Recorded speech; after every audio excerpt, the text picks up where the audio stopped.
বাতাসে বড্ড সুন্দর গন্ধ। সেখানে তো দুঃখ পেলাম না। তোমরা সবাই ক্ষতের কথা বলছো, আমার ক্ষতের চিহ্নটাকে পেলাম না। ছোটবেলায় আমার পাটা কেটে গিয়েছিল অনেকটা।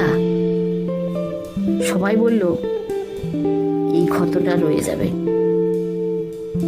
ছিল অনেক দিন দাগ হয়ে, কোনো এক ব্যথার চিহ্ন হিসাবে।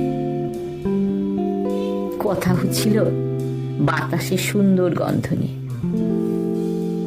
ফাল্গুন মাস, গাছে গাছে আমের মুকুল, খেপি হাওয়া, অনিশ্চিত ভবিষ্যৎ,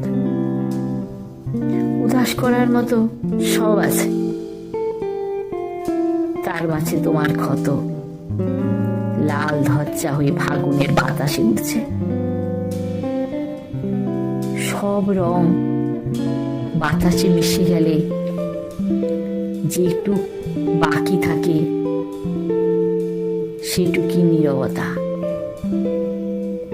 সেটাই আমার, শুধু আমার, একান্তই আমার।